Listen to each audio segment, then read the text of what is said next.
Is yung patayo, gusto ko ba? Ayan. Isang malakas shoutout muna tayo kay JJ. Kumusta? Salamat sa iyong suporta. Once again, if you are not yet connected sa mga bago pa lamang sa ating channel, please do me a favor, please do subscribe and click our tiny notification bell so that you'll be updated every time we have a new upload videos.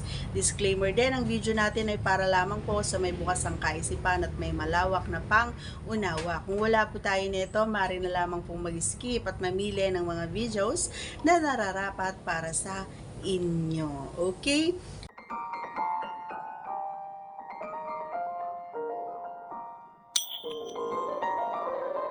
So, ito yung masasabi ko na posisyon mga idol na medyo nahihirapan ako. Alam mo kung bakit? Kasi nga maliit ako and then matangkad yung ating kapareha. And then, diba? So, gusto ko kasi dati, kapag ganitong posisyon, kapag nakatayo mga idol, gusto ko yung binubuhat ako. Ang sarap sa pakiramdam. Alam mo yung sagad na sagad talaga. Oo. Talagang feel mo talaga hanggang sa kasulok-sulukan at kaduluduluhan talaga yung kanyang So ito yung masasabi ko na nahihirapan ako ngayon na posisyon kasi nga lumaki na tayo, hindi na tayo kayang buhatin. So hindi lang naman kahit porket nakatayo, hindi alam mo yon yung effort talaga. Alam mo yung ibibigay mo talaga yung effort at lakas mo kasi yun lang yun for me yun yung masarap at mas gusto ko, kumbaga yung binubuhat ako or yung kasi kapag nakatayo and then magkaharap mahirap, as in lalong-lalo na kapag hindi kayo pares ng height, napakahirap ipasok, nahuhugot talaga siya. So mahirap para sa akin itong posisyon na ito. Mahirap na masarap.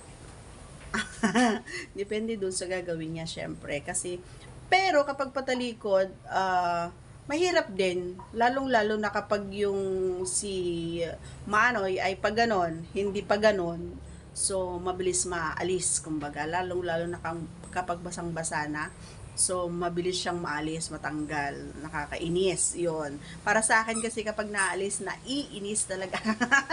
Nagdiinan yung naiinis, no? Nakakawala na, alam mo yung nakakabitin. Ganon ang ibig kong sabihin. So, minsan medyo ituwad-tuwad mo ng konti para hindi siya maalis o di kaya wag sinasabihan ko siya, wag mo masyado kasing anuhin para kwan, ganon, para hindi maalis, di ba? Sinasabi ko talaga yan sa kapareha. Huwag kayong mahiya na magsabi sa kapareha nyo kung ano yung gusto nyo mangyari or maganap or gawin para kasi kapag, 'di ba, kapag hindi yung nangyayari is hindi mo nagugustuhan, so nasisira yung diskarte kumbaga. So, isa pa na pinaginawa niya sa akin na itong posisyon na ito, yung nakataas yung aking binti doon sa balikat niya, yung isa lang kasi yung isa nakatindig, 'di ba? So, ang sakit, grabe ang sakit. Pero nung pumasok, ang sarap. Ay, ang sarap niya, grabe, wala akong masabi. Kaso lang, ang sakit. So, saglit lang talaga yung pagkadyak talaga. Sobrang sakit. Ay, naku, subukan mo, idol. So, yun yung mga sinasabi ko sa inyo na mahirap gawin pero masarap. Yun. So, yun. Gusto mo yung sagot ko na susubukan niya na yan. So, by the way, so once again, if you are not yet connected to our channel, please do subscribe and click our tiny notification bell so that you'll be updated every time we have a new upload videos. Ang ganda ng topic natin. My God. See you again on our next vlog. Bye!